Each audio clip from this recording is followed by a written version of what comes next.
Sanamente es una coproducción de CNN Chile con Fundaciones Rasmus y Grupo K.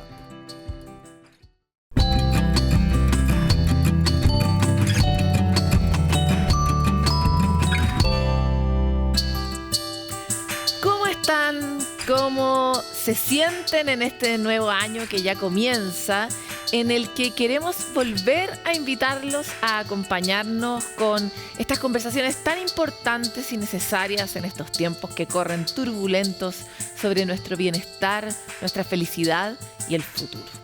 Vamos a comenzar este año recordando alguna de esas cerezas de contenido perfecto que ocurrieron durante la temporada 2023 y que nos ayudan a mirar y cambiar la perspectiva, enriquecer nuestra visión sobre nosotros y sobre los otros en este programa que tanto queremos y que ya va iniciando su tercer año, que se llama Sanamente. Hoy vamos a recordar, por ejemplo, la conversación que tuvimos con el doctor Ricardo Pomer sobre el alto impacto que podría tener para una persona y para una pareja un diagnóstico de infertilidad. Es una realidad cada vez más frecuente dadas las condiciones que estamos viviendo en los tiempos de hoy y que no necesariamente apuntan a mejorar nuestra fertilidad porque está cambiando nuestra manera de percibir la reproducción, y eso tiene un impacto, pero también tiene un impacto en nuestra capacidad de tener hijos y en la salud mental que produce la noticia de que a veces no podemos tenerlo. También vamos a recordar esos tips necesarios para poder acompañar adecuadamente la crisis suicida de una persona. Cómo podemos ser un aporte y cómo podemos nosotros mismos manejarnos mejor en esos contextos. Y vamos también a visitar la conversación que tuvimos con Ethan Kross sobre la importancia de el poder de la mente consciente. Esto suena a veces a algo ajeno, lejano, pero es tan importante para poder hacernos cargo de nuestro propio bienestar. Todo esto y tanto más en este capítulo que comienza ahora. Si tener un diagnóstico de infertilidad ya es en sí algo que genera un enorme impacto emocional, al estrés, a la ansiedad, al estigma social y a los problemas que la pareja puede tener por esta condición, se suma además el dolor que viven muchas familias en silencio, ¿no? Sobre ese dolor específicamente que a veces queda invisibilizado bajo la tarea de tratar de tener un hijo o una hija, es que queremos hablar hoy día con un especialista. Ricardo Pomer es gineco obstetra, especialista en reproducción e infertilidad, director de la Unidad de Medicina Reproductiva de la Clínica Monteblanco y también fue presidente de la Sociedad Chilena de Medicina Reproductiva. Ricardo, no tengo para seguir diciendo tus títulos, así que entremos a la conversación. Muchas gracias por la invitación, y el tema es apasionante porque, como tú lo dijiste en la introducción, es lo que está atrás de lo obvio. Esta cosa de sufrir en silencio, esta patología atroz que es la infertilidad. Y es muy interesante eso, porque es como un daño colateral o un efecto secundario que tú necesariamente tienes que cuidar y atender cuando estás tratando de resolver el problema de la infertilidad de una pareja, y sin embargo muchos médicos más bien no tienen distinciones afectivas o emocionales o no son formados tal vez para esa contención. Así es, ¿no? son las habilidades blandas que uno tiene que tener, tanto uno como médico tratante, también como el equipo multidisciplinario que hacemos la medicina reproductiva. Nosotros tenemos la suerte de tener 6 personas que nos ayudan mucho, que son las matronas, que son unas increíbles profesionales de la salud que tienen esta habilidad de leer lo que no se lee y de poder codificar, aparte que tenemos 2 psicólogas. Pero en la práctica uno tiene que pensar que cuando uno le dicen, bueno, no nos resulta, tenemos infertilidad, el diagnóstico es una bomba atómica en la pareja en sí mismo. Y la palabra que más aparece de la salud mental es la palabra culpa. Esto es por culpa de algo. Entonces, cuando esto se da en una pareja heterosexual, hombre y mujer, se empiezan a mirar, ¿y esto es por culpa de quién? Como que la culpa tiene que salir y hay que manejarlo. Y la mejor forma de decir no es que haya una culpa, sino que los procesos nos están dando y tenemos que buscar un diagnóstico para solucionarlo. Más que buscar si el problema es porque hay pocos espermios, son lentos, o los óvulos no son de buena calidad, o tengo una enfermedad endometriosis, que tengo dolor. Entonces hay que obviamente tratar de tomar a estas personas. Lo que más uno ve es que ojalá que el entorno social, porque En Chile todavía, lamentablemente, existe como que las mujeres le dan los hijos a los hombres, como que fuera una obligación per se. O sea, por suerte ya no en Chile, ¿qué vas a hacer cuando grande mamá? Ya no está, eso era generación de mi mamá. Entonces, esta cosa de sentir la obligación, que todos te preguntan desde tu núcleo más cercano, tu mamá, tu hermano. ¿Cuándo la guagüita? ¿Y cuándo? Si supieran todos los cuándos que hemos hecho. Entonces, ahí es donde uno tiene que tratar de que estas personas se empoderen como pareja, pero es una prueba de fuego, ¿ah? La cantidad de parejas que se separan ante este diagnóstico, porque empiezas a manejar también cosas que tú no estabas dispuesto o esperabas que te manejaran. Tu vida sexual, tu intimidad, cuándo tengo que hacerlo, por qué tengo que hacerlo, en qué momento tengo que hacerlo. Muy interesante y muy funcional, ¿no? Absolutamente funcional y absolutamente frustrante, y se empieza a perder en el mundo heterosexual de una pareja hombre y mujer lo que es ser pareja. Hablemos un poco de manera más específica. Primero, de qué impacto tiene esto en el mundo de las mujeres. Dada por un lado esta exigencia social obvia, ¿no? De que uno tiene que estar disponible para lograr tener una guagua, es como lo que se espera porque uno es mujer. ¿Cómo eso, en qué se traduce específicamente en los dolores de las mujeres? Se traduce en no sentirse mujer, en no sentirse de género y no sentirse par con sus pares, porque la infertilidad más o menos como el 20% de las personas. Entonces uno dice, bueno, de cada 10 amigas hay 2 que están sufriendo esto, te guste o no te guste.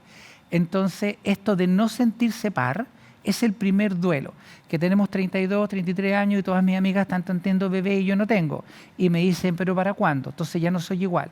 Hay una reunión social, están hablando, que el Carlito se mueve, pero yo no tengo el que se mueve. No tengo tema de conversación. Nace este bebé y empiezan a hablar o sea, que en los el fondo, pañales... también es soledad, ¿no? Que va acompañada una sensación de mucha soledad. Y esta mujer se tiende a aislar por el dolor.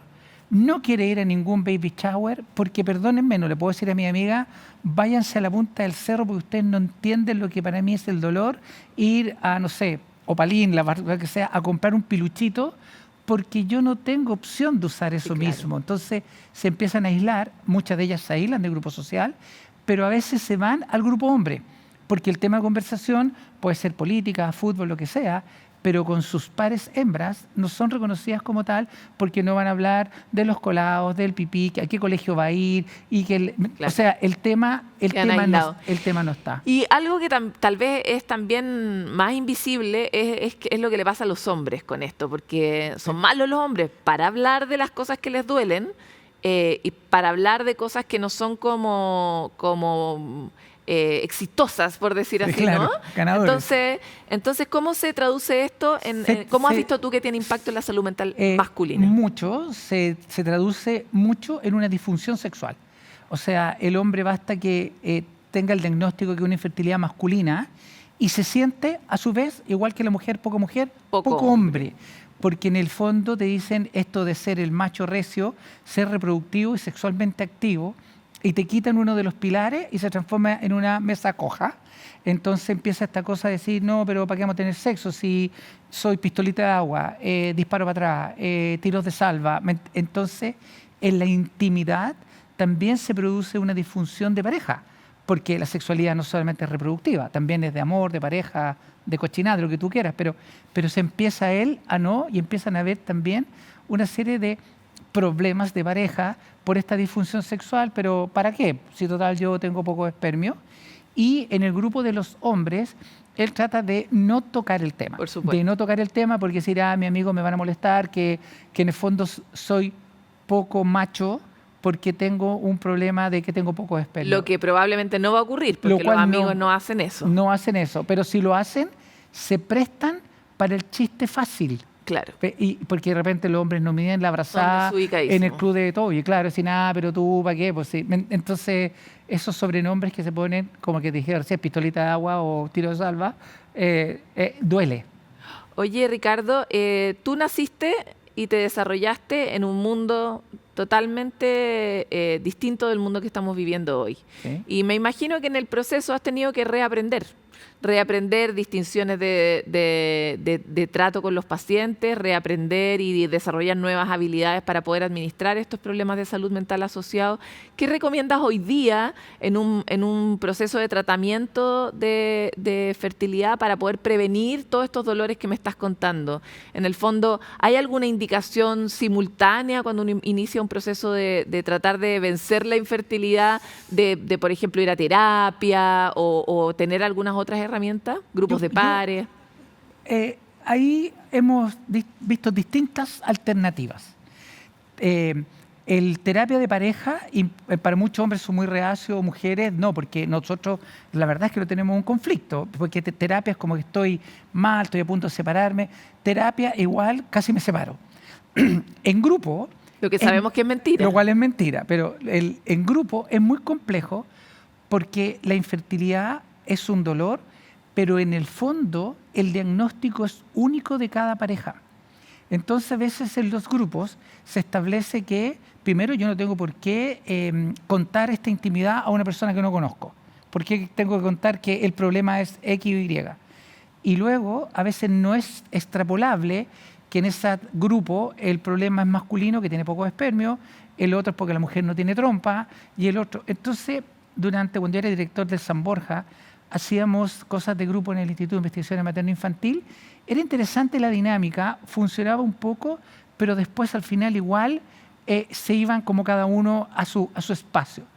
Yo creo que lo mejor es que las personas que sufren de infertilidad vayan a los centros de infertilidad donde hay una atención multidisciplinaria, donde está el doctor, que no es diostor, es un doctor que hace una parte técnica, está el grupo de las matronas, que son increíbles bisagras en esta parte de la conversación de mujer a mujer, de cómo te sientes, tienen más tiempo, no están apuradas, etcétera.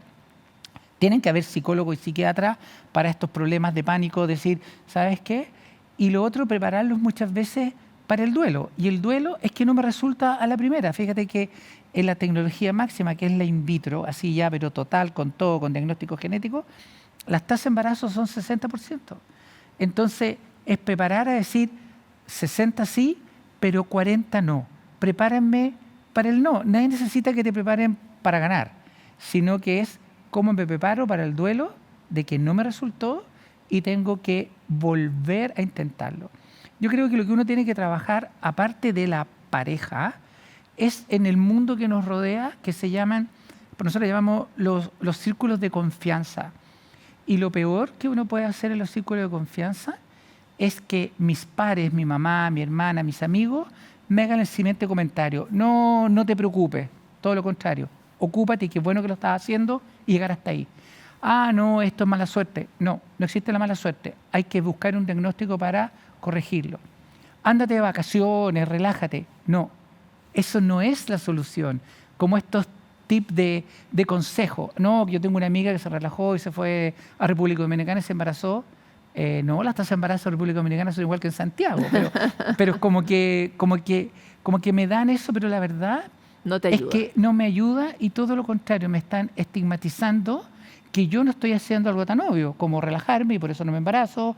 O y que por no otro lado, lo peor que a uno le pueden pedir cuando está estresado es que se relaje. Po. Claro, ¿Hay no, algo más irritante claro. tal vez? ¿No? Pero mira, no te preocupes, relájate. No, todo lo contrario. Preocúpate, ocúpate y anda a un centro que te tomen en la globalidad. Porque esto no hay culpables. No es culpa del hombre, culpa de la mujer, cuando son heteros. Cuando son homoparentales, hay distintas formas, porque hay dos mamás, pero una la que va a cargar el bebé, no, cómo lo vamos a hacer, ropa, etcétera, o la single. O sea, esas mujeres, acuérdate que la reproducción no solo es hetero, sino que también puede ser single. Entonces, esa mujer que llega, que postergó el embarazo esperando el príncipe azul, lo que sea, y que no le llegó y tiene 39 años y se empodera, y generalmente ahí, a lo que tú comentabas, yo he visto un cambio social increíble, que antes la mamá de esa persona decía, pero ¿cómo vas a tener un bebé sola y no te vas a casar de blanco? En cambio actualmente no, la acompaña y le dicen, sí, mi hija quiere ser madre, y aunque sea espermio donante, perfecto, no va a haber boda de blanco, pero yo la apoyo a que exprese su fecundidad como sea. Entonces, eso ha ido cambiando la consulta, que ya no van solas, van muchas veces con la futura abuela, pero Oye, que Ricardo, se empoderen. Y sobre tu experiencia, cuando yo tengo muchas amigas que encarnan estas historias que estás contando tú, y claro, las primeras 2 o 3 veces tenían un tono energético y Sí. ya la cuarta, la quinta, otro. ¿Tú recomiendas que en algún momento de los intentos, cuando a uno le empieza a bajar la moral, recurra a algún tipo de terapia Sí, alternativa? absolutamente. Y dentro de la terapia alternativa están las psicólogas, están todo lo que es la medicina complementaria para nosotros. Y la acupuntura me encanta, porque todo este mundo de la acupuntura tiene una parte, obviamente, de la medicina tradicional china que yo como alópata podría entender un milésimo de eso, pero tiene todo un tema de alma. Que De digo yo, rebalancear el cuerpo. Que te balancea el cuerpo, puede ser flores de Bach, acupuntura. ¿Tú recomiendas también complementarlo? Absolutamente. Y de hecho en los grandes centros de Estados Unidos que se han preocupado y ocupado de la medicina no solamente física, sino del alma de las parejas o personas, está la acupuntura y todo lo que es las unidades de medicina complementaria. Y me encantan. Ricardo, y todo ayuda. Y avanzando sobre otro tipo de cambio social, muchas mujeres hoy día están teniendo hijos más tarde. Absolutamente. ¿Eso está relacionado, por ejemplo, con mayores índices de endometriosis? Por cómo se produce, hay mucha gente que desarrolla, en el fondo se sabe que el acto de estar embarazado por la secreción hormonal funciona como un preventivo del desarrollo de endometriosis. Y por lo tanto, todo lo que ha cambiado en la sociedad también supone que eventualmente tengamos mayores tasas de infertilidad. ¿Es eso real? Absolutamente. Pero yo pondría la endometriosis como segundo punto. El punto 1 es la edad. Que estamos postergando mucho el tiempo. Exacto. Entonces, obviamente hay datos súper duros. Por ejemplo, una mujer de 20 años, normal, todo normal, en su vida sexual normal, tiene 25% posibilidad de embarazo por cada mes. Y a los 40, solo 5. Claro. Entonces, una curva solo por la palabra edad. Entonces, si ves el INE, el actual que tenemos, fíjate que se ha postergado, las mujeres chilenas lo han hecho perfecto, en el punto de chutear para adelante la pelota, lo que era hace 10 años atrás, el promedio de edad de tener el primer hijo, como a los 26, 27, ahora vamos a los 32. O sea, fíjate, eso es lo que es un cambio de, no quiero tener hijos, más tarde, solo uno, me cuesta más por edad. Y por lo tanto es probable que nos cueste más tener guagua siempre, si es que seguimos postergando este proceso. Pero no solamente que te va a costar más, sino que aparece una segunda derivada, que son las pérdidas reproductivas. No te puedes imaginar el dolor que es para una pareja con tratamiento o sin tratamiento, que quiere tener un bebé y que se embaraza, tiene una beta positiva y sangra, o va a la ecografía, ve un saco y no tiene, el embrión no está, o lo que es peor, cada vez la pena es mayor. Lo escuché, tiene latido, ahora no tiene latido. Sí.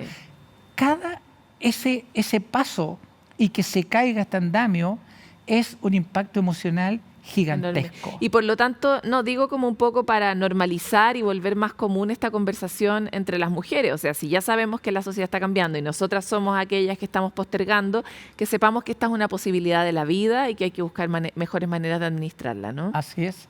Y de prevenirla. La prevenirla es hacer una cosa, decir, bueno, el tiempo va a transcurrir, sería un regalo para Chile que estén políticas públicas de que las mujeres puedan congelar óvulos a los 30 años y que no fuera lo oneroso que actualmente, que así como existen programas de anticoncepción para la gente que no quiere expresar su fecundidad, pero sí su sexualidad, que sea un poco al revés, programas que sí la persona que quiera ser mamá, pero no necesariamente ahora, pueda hacer un stand-by de guardar óvulos para usarlo más adelante y poder desarrollarse en su plano afectivo, laboral, cultural, porque ahí se produce esta dicotomía de que quiero desarrollarme en otras cosas, pero el tiempo va a seguir corriendo y el reloj biológico lamentablemente no se puede parar. No nos va a acompañar. No. Te quiero agradecer mucho por esta conversación. Yo encantado, feliz y gracias porque te preocupes y te ocupes de este tema que nadie toca. Eso sí hacemos. Nos ocupamos bastante aquí en Sanamente sobre estos asuntos. Nosotros vamos a ir a una pausa y volvemos con más.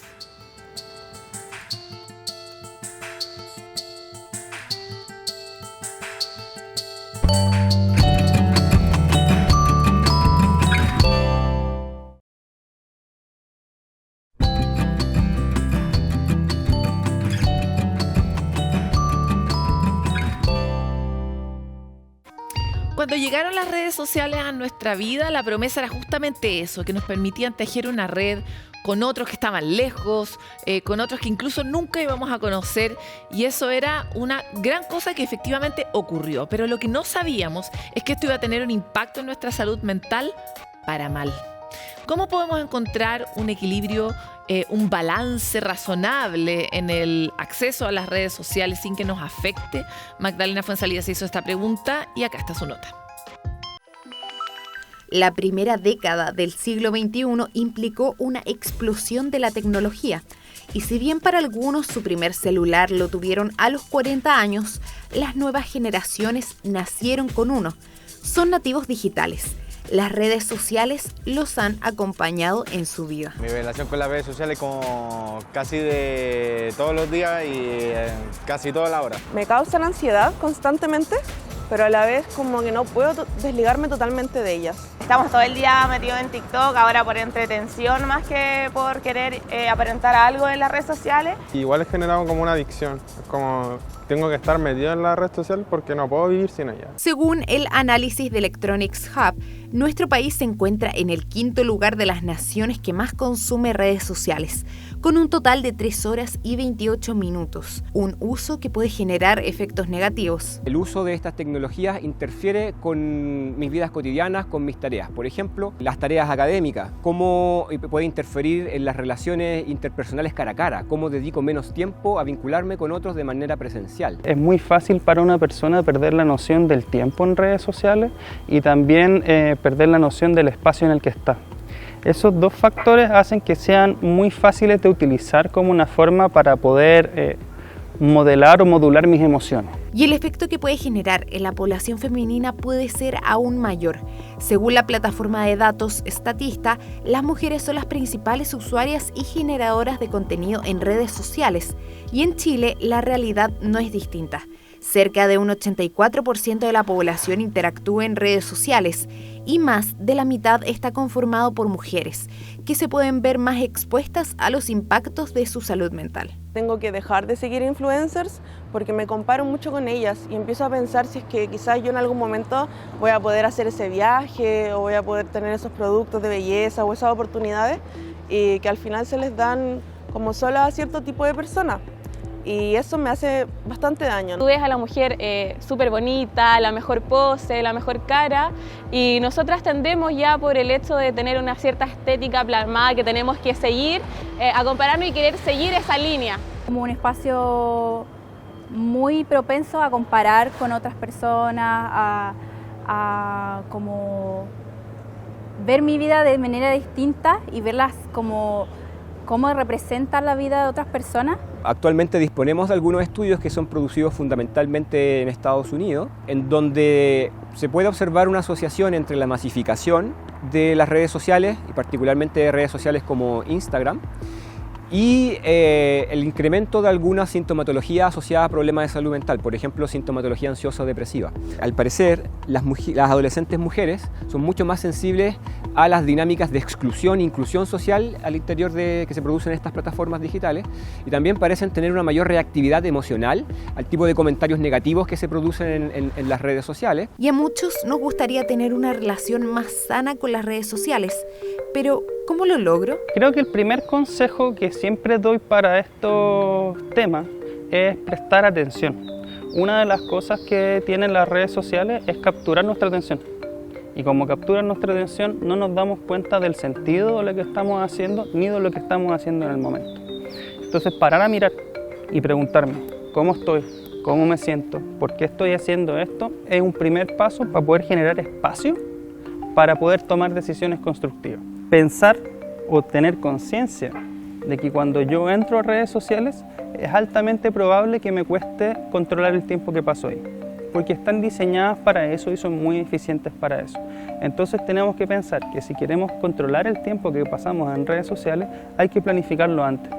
Por ejemplo, estrategias que puedan ser útiles. Cuando estoy en mi lugar de trabajo o estoy con amigos, dejar el teléfono en la mochila o fuera del alcance de mis manos, de forma tal de que me sea más difícil tomar esa pequeña acción de mirarlo que me va a meter en el loop de buscar cosas. Y la tercera, que creo que tiene que ver también con una utilización como responsable en términos sociales, es pensar que el mundo virtual no es un mundo falso. Cuando estoy hablando con alguien por redes sociales, hay alguien más sentado, con sentimientos, con una historia, con emociones y también con una perspectiva de la vida.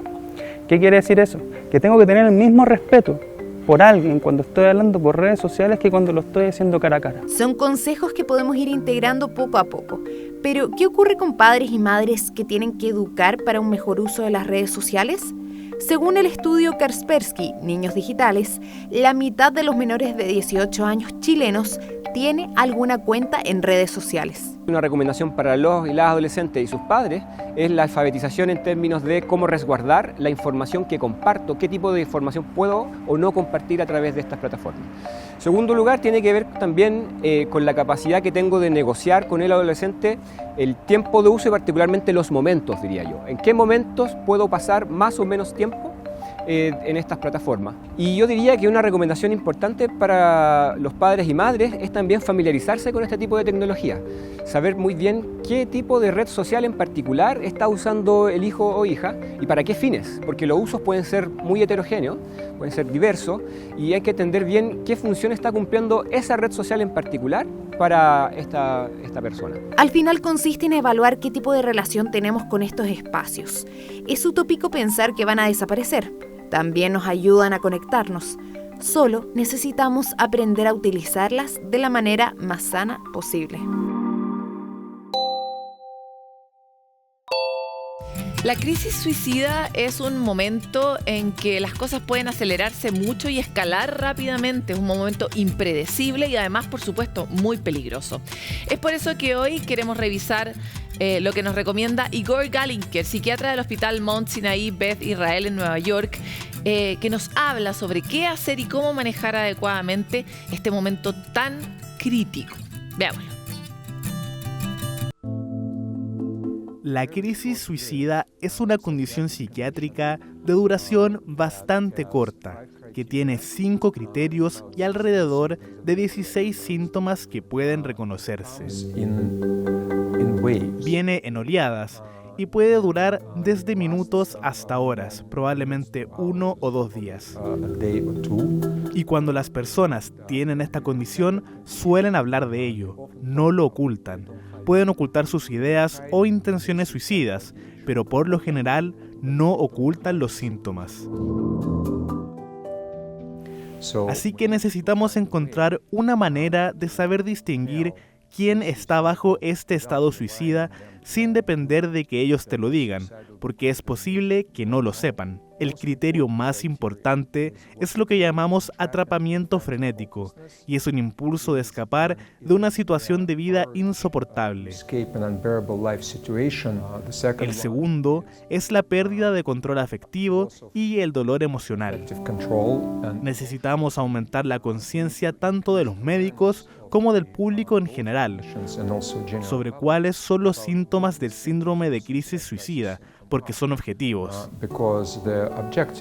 Al igual que los síntomas de depresión, los síntomas de ansiedad o los síntomas de pánico.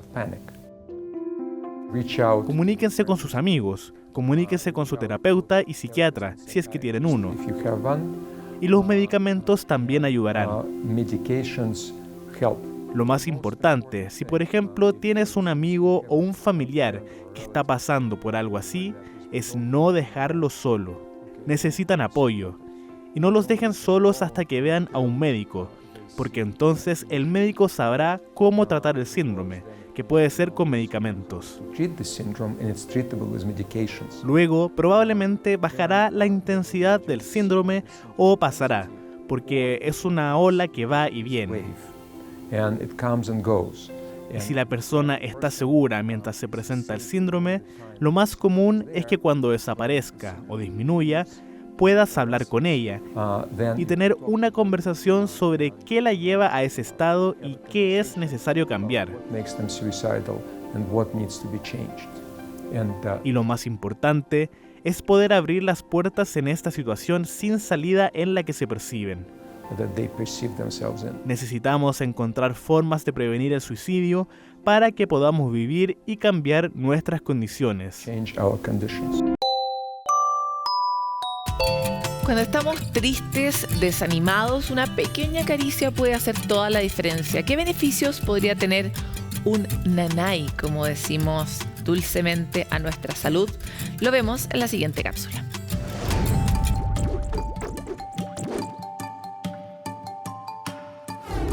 Cuando hablamos de nanay, a todos nos viene a la mente el recuerdo de nuestra mamá o abuelita acariciándonos una herida después de una caída jugando. Pero, ¿qué es exactamente el nanay y qué efecto tiene en nuestro cuerpo y mente?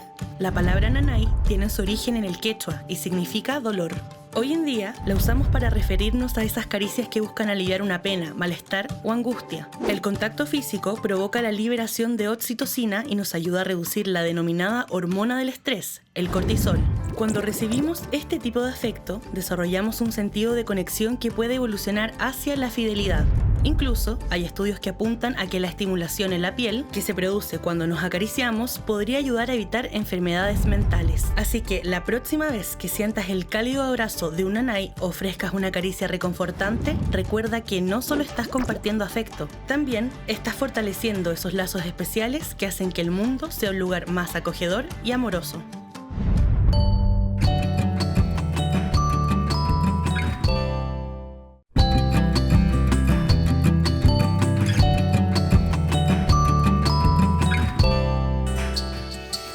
Hasta quienes son más tímidos se hablan permanentemente. Todos los días nos hablamos a través de esta voz interior que está ahí presente y que nos dice, nos comenta sobre nosotros mismos, sobre el entorno, sobre cómo nos sentimos, etc.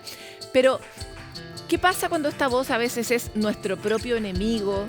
Cuando no nos damos cuenta del impacto que tiene esa conversación interna en nuestra vida. Existe un experto que ha estudiado esta materia y hoy lo tenemos felizmente en nuestro programa.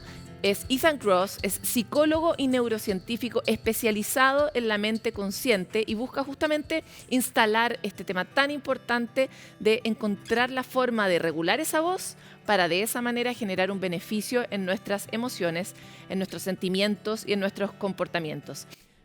Muchas gracias por estar con nosotros, Ethan. Gracias por tenerme. Es un placer estar aquí contigo y poder conversar con su audiencia. Para nosotros es más que un honor porque le estaba diciendo a nuestro público que incluso si eres una persona silenciosa, siempre tienes esta voz que está hablando dentro de ti. Por eso primero me gustaría saber, ¿qué es el control de la mente consciente? ¿Cómo podrías definirlo? Déjame definirlo y lo haré con respecto a esta voz interna. Cuando estoy hablando de la voz en tu cabeza, tu voz interna, estoy hablando de nuestra habilidad de usar el lenguaje de manera silenciosa para reflejar nuestra vida. Y lo que sabemos es que la lengua es una herramienta que podemos usar para ayudarnos a controlar cómo pensamos, nos sentimos y nos comportamos. La forma en que usamos las palabras para pensar puede ser para cambiar la forma en que nos sentimos sobre las cosas. Podemos usar nuestra voz interna para imaginar diferentes maneras en las que las cosas pueden aparecer. Puedo reforzar algo en mi cabeza para controlarnos, como cuando estoy ejercitando y puedo decir, vamos, puedes hacerlo, 3 repeticiones más. Y también podemos usar nuestra voz interna para crear historias que nos ayuden a entender lo que estamos pensando, que, por supuesto, son tan vitales para nuestra habilidad de navegar en el mundo con éxito. Entonces, nuestra voz interna es simplemente una increíble herramienta de la mente que nos ayuda a hacer esas cosas diferentes, de las cuales son todas sobre control. Partamos por la primera parte, que es cuando tú dices que esta voz te impacta. ¿Ese dato es un conocimiento científico? Sí, soy un científico. Todo lo que te digo está basado en la ciencia. Así que dejemos de hacer eso. Si hay una opinión, te diré si es una opinión, pero sí. Está basado en la ciencia. Gracias. Perdona por la pregunta, pero es muy importante que la gente entienda que esto es ciencia. Ahora, lo siguiente. ¿Cómo realmente puedes cambiar tu voz? Si tienes una voz interna terrible, que te dice todo el tiempo que no puedes hacer nada, o que no eres lo suficientemente bueno o fuerte para pasar por una situación, o que no eres lo suficientemente bueno o fuerte para pasar por una situación, ¿cómo puedes cambiarla? La buena noticia es que hay muchas cosas que puedes hacer. La gente me pregunta, ¿qué es lo que puedes hacer para cambiar tu voz interna? Creo que hay cerca de 30 herramientas que la ciencia ha descubierto y creo que es una cosa muy buena porque sabemos qué herramientas funcionan para diferentes personas en distintas situaciones. Pero déjame darte un par de ejemplos que la gente que está viendo puede probar por sí misma. Un set de herramientas es lo que llamo herramientas de la gente o individuales. Son cosas que puedes hacer por ti mismo. La primera cosa que hago cuando mi crítico interno empieza a activarse es decirte, no vas a hacer bien esto o esto va a ser un desastre. Lo que hago es algo que se llama discurso distinto. Empiezo a intentar darme consejos como daría consejos a un amigo. ¿Has tenido alguna experiencia de un amigo que te viene con un problema y le das muy buenos consejos que tal vez no podrías darte a ti mismo? ¿Te ha pasado algo así? Todo el tiempo. Soy mucho mejor con mis amigos que conmigo, ¿sabes? Eso es una realidad. Es algo que llamamos la paradoja de Salomón. Estamos mucho mejor dando consejos a otros que a nosotros mismos. ¿Le has dicho a un amigo que te viene en un momento de vulnerabilidad, oh, esto va a ser terrible, va a ser un desastre, no podrás sobrevivir? No. No dices eso a alguien más, pero lo decimos a nosotros mismos todo el tiempo. Aquí es cuando podrías capitalizar en una condición humana. Encontramos que cuando le pedimos a alguien que hable a sí mismo, como si le hablara a alguien más, es mucho más fácil para ellos mismos darse muy buenos consejos. Y hay una manera muy simple de hacerlo. Usa tu propio nombre o el pronombre tú para tratar de entrenarte a través de un problema. Entonces, si estoy luchando por algo muy estresante, podría decirme a mí mismo, Ethan, ¿cómo vas a manejar esto?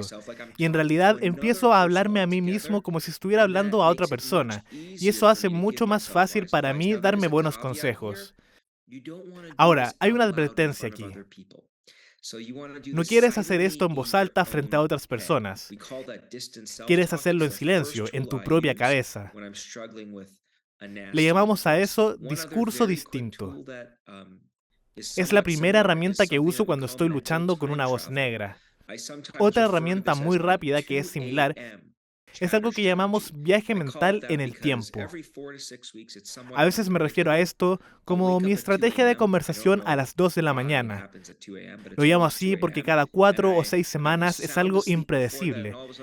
Me despierto a las 2 de la mañana. No sé por qué sucede a esa hora, pero siempre son las 2 de la mañana. Y estoy dormido antes de eso. Y de repente, algo malo sucede a mi familia. Pierdo a la gente que amo, pierdo mi trabajo, me voy a la cárcel, me muero. Todo en 2 segundos. Es aterrador. Y no puedo volver a dormir. Y esta es una experiencia muy común que la gente tiene con ese ruido desordenado que sucede en medio de la noche. Mi solución para eso es que salgo a la máquina del tiempo de viaje mental y me pregunto, ¿cómo me voy a sentir mañana? No importa lo malo que sea el ruido en el momento, siempre es mejor el próximo día cuando mi cerebro esté completamente vivo y me puedo concentrar y puedo pensar en mi experiencia constructivamente. Esta es la belleza del viaje de tiempo mental. Todas nuestras emociones llegan a un pic, pero eventualmente disminuyen a medida que el tiempo pasa. El problema es que cuando estás luchando por algo, sientes que va a durar para siempre. Y así, cuando piensas, ¿cómo me voy a sentir un año después, 2 años después? Te recuerdas que lo que estás pasando es temporal, y eso hace algo muy poderoso para una persona que se ha superado con una voz interna desordenada. Le da esperanza que las cosas se van a mejorar, y eso baja el volumen de esa voz interna. Esas son 2 cosas que puedes hacer por ti mismo. Genial. Ahora mientras nos decías todas estas alternativas que tenemos, estaba pensando, ¿cuál crees que es el papel que tenemos respecto de otros? Porque esto es un problema común. Probablemente todos acá en nuestro equipo pueden sentirse muy identificados con esta historia. Pero ¿cómo podríamos ayudar a una persona a cambiar su voz interior? Es una pregunta fantástica. Gracias por formularla porque creo que en este punto mucha gente se equivoca y la ciencia nos proporciona una guía. Hay una creencia muy poderosa de que la forma de ayudar a los demás, cuando se trata de una voz interior rebelde, es simplemente dejarles expresar sus emociones, dejarles salir, ventilar lo que sienten. Es una idea antigua que se remonta a Aristóteles. Se ha investigado mucho sobre el valor de hacer esto por otras personas y lo que hemos aprendido es que no es tan sencillo. Si todo lo que haces es dejar que otra persona se desahogue sobre sus experiencias, lo que a menudo acaba ocurriendo es que al final de esa conversación se siente muy cercana y conectada contigo, porque has establecido que te preocupas por ella. Pero como todo lo que han hecho es repetir lo que les pasa por la cabeza y lo horrible que es, a menudo sales de esas conversaciones sintiéndote igual de disgustados, sino más que cuando empezaron, porque han repasado una y otra vez todas las cosas negativas. Así que, si dejar que una persona se desahogue no es la respuesta, hay dos pasos para hacer lo que yo llamo un buen consejero de otra persona, en lo que se refiere a su charla. Lo primero que tienes que hacer es enterarte de lo que está pasando. Es importante conocer su situación para demostrar que empatizas con ellos y te preocupas por ellos. Pero una vez que has aprendido lo suficiente sobre la situación, una vez que la otra persona siente que ha sido escuchada de verdad, entonces puedes empezar a cambiar la conversación para ver el panorama general. A menudo, el sistema no es algo que se te ocurra a ti, así que estás en una posición perfecta para tener esa perspectiva más amplia. Lo que tienes que hacer es empezar a hacer preguntas a la persona con la que te estás relacionando para sacarla de su zona nuclear y que mire el panorama general. ¿Cómo crees que podrías afrontar esto? ¿Cómo te has enfrentado a cosas así en el pasado? Podría preguntar, bueno, así es como yo lo he afrontado. El primer paso es escuchar y conectar. El paso 2 es ampliar la perspectiva de esa persona e intentar aconsejar, trabajar con ella. Hay un arte en hacer esto bien, dependiendo de la persona y del problema. Algunas personas necesitan pasar más tiempo compartiendo de estar preparadas para el asesoramiento.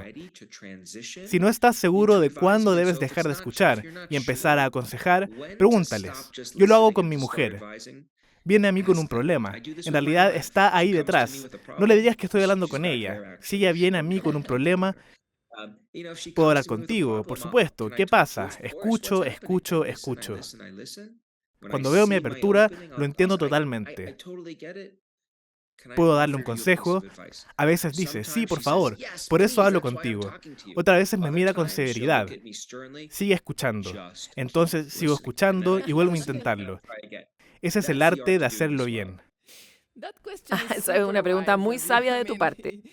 Eres definitivamente una persona sabia, pero vayamos a una situación diferente. A veces alguien viene a ti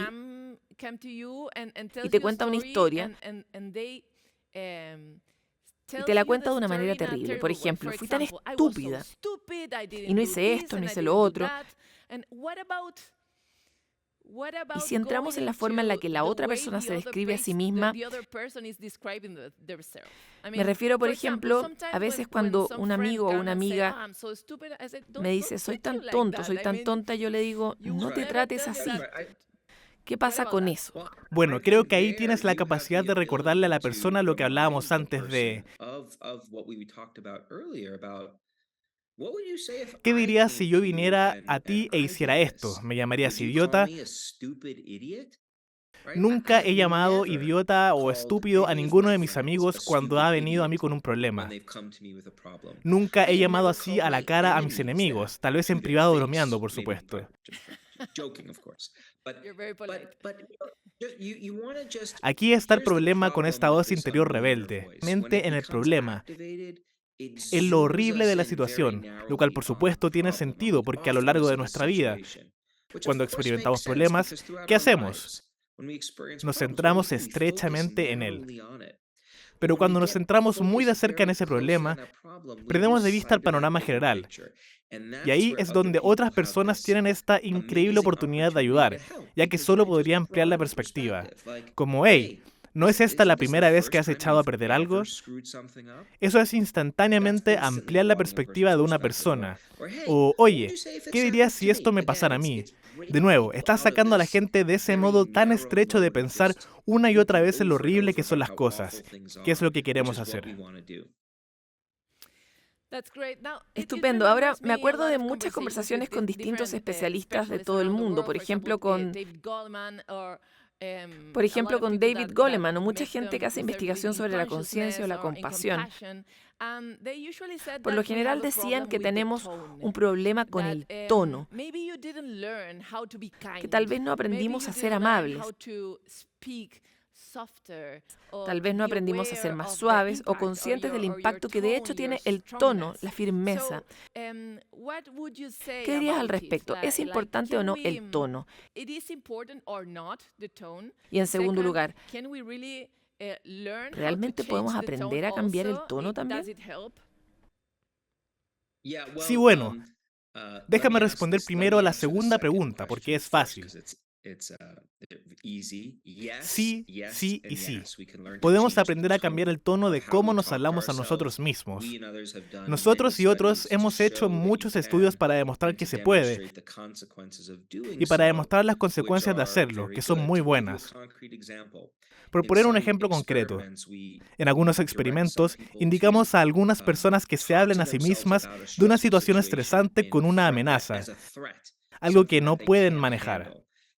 Y en otro grupo les decimos, queremos que pienses en esto como un reto que puedes manejar. Así que un simple cambio, pensar en algo como no puedo hacerlo, a reformular, pensar en ello como puedo hacerlo, les hace rendir mejor, les hace sentirse mejor, hacer que su corazón expulse sangre por todo el cuerpo de forma más eficiente, de modo que podemos cambiar el tono de esas conversaciones y las consecuencias de hacerlo son muy significativas. Pero la primera pregunta es, ¿importa el tono?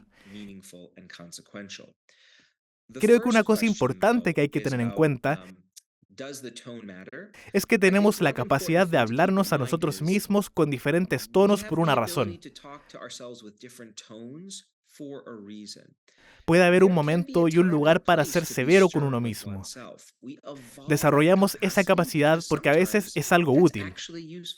Así que si experimento algo de ansiedad, Dios mío, ¿y si no lo hago?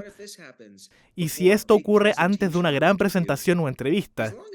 Mientras esa ansiedad sea moderada, en realidad es bastante útil, porque lo que hace es que deje de procrastinar y de ver videos en el iPhone y que empiece a prepararme para la tarea que tenemos entre manos. Así que los distintos tonos pueden ser muy útiles. El problema es que cuando adoptas ese tono triste, o que provoca ansiedad durante largos periodos de tiempo y con alta intensidad, es cuando se vuelve algo realmente perjudicial. Esas son mis dos respuestas a tu pregunta. Pero se me ocurrió otra cosa muy importante, muy rápida. Otra forma que puedes ayudar a alguien más. ¿Puedo decírtelo o quieres hacerme otra pregunta? Por supuesto, ve, dale. Vale. Otra cosa que puedes hacer es intentar ayudar a la persona de forma invisible. Es decir, que le das a la persona recursos y apoyo, pero sin ser obvio sobre cómo lo estás haciendo. Esto puede adoptar muchas formas. Una forma es algo que yo llamo contacto afectuoso, pero no espeluznante. Y lo que quiero decir con eso es, a veces, ya sabes, una especie de palmadita en el hombro. Si se trata de mis hijas que están rumiando, luchando con algo, ya sabes, me acerco y yo solo les pregunto cómo te va, ya sabes, o les doy un abrazo. Sabemos que los seres humanos somos especies táctiles. Cuando otra persona registra que la estás tocando de forma afectuosa y apropiada, tengo que hacer un descargo de responsabilidad, porque todos sabemos que hay tocamientos inapropiados. Eso no está bien. Pero si es apropiado, ocurren dos cosas.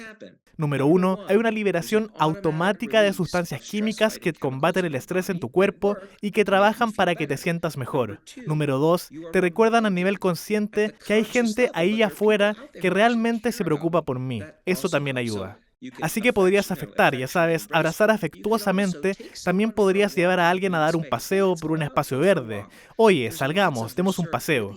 Hay muchas investigaciones realmente impresionantes que demuestran que aumentar la exposición de una persona a un espacio verde seguro, lo que hace es que tiene efectos emocionalmente restauradores. Aleja la atención de la gente y de sus problemas, y les ayuda a poner sus experiencias y perspectivas en formas que pueden ser útiles también. Así que solo quería asegurarme de que tengo esos dos otros. Es asombroso cuando hacemos eso con los niños. Por lo general tratamos de distraerlos cuando están en un momento, ¿no? Solo me queda una respuesta tuya de 10 segundos. ¿Cuál sería para ti tu valor favorito en este terrible momento para la humanidad de guerra y dificultad? ¿Qué tipo de valor enseñarías a los niños y niñas y a la sociedad en general si pudieras elegir uno o dos? Me encantaría darles la caja de herramientas que tenemos que pueden usar para manejar su mente. Creo que son habilidades tan esenciales que todos tenemos a nuestra disposición y que pueden funcionar para mejorar drásticamente cómo vivimos nuestras vidas, cómo pensamos y actuamos, cómo nos sentimos y cómo nos comportamos. Creo que esas herramientas nos hacen mejores ciudadanos. Creo que pueden ayudar a la sociedad. Y la tragedia cuando se trata de estas herramientas es que no enseñamos sobre ellas desde una edad temprana. Así que esa caja de herramientas sería el regalo que me encantaría hacer a la gente. Muchas gracias, Ethan. Realmente queríamos tener esta entrevista durante mucho tiempo. Ha sido un honor. Muchas gracias por todo. Gracias por recibirme. Súper divertido. Bueno, y se termina nuestro especial de inicio de año 2024 aquí en Sanamente, pero antes de irnos, como siempre, no queremos perder esta tradición, que es recomendarles, en este caso, una campaña. La campaña Cuida tu Salud Mental, que busca crear conciencia en la población sobre la importancia del cuidado de la salud mental, algo que aquí en Sanamente hacemos todo el tiempo, pero ningún esfuerzo sobra. Y estas son intervenciones audiovisuales en distintas estaciones del Metro de Santiago y en plataformas digitales. Esta campaña está liderada y creada por la Fundación Sí Conecta y reúne a distintas instituciones, entre las que está nuestro programa Sanamente. Veamos, antes de irnos, parte de esta llamativa campaña que queremos promover, compartir e invitar a ustedes a que lo hagan también, para que los hábitos que permiten que mejoremos nuestra salud mental se esparzan virulentamente en nuestra población.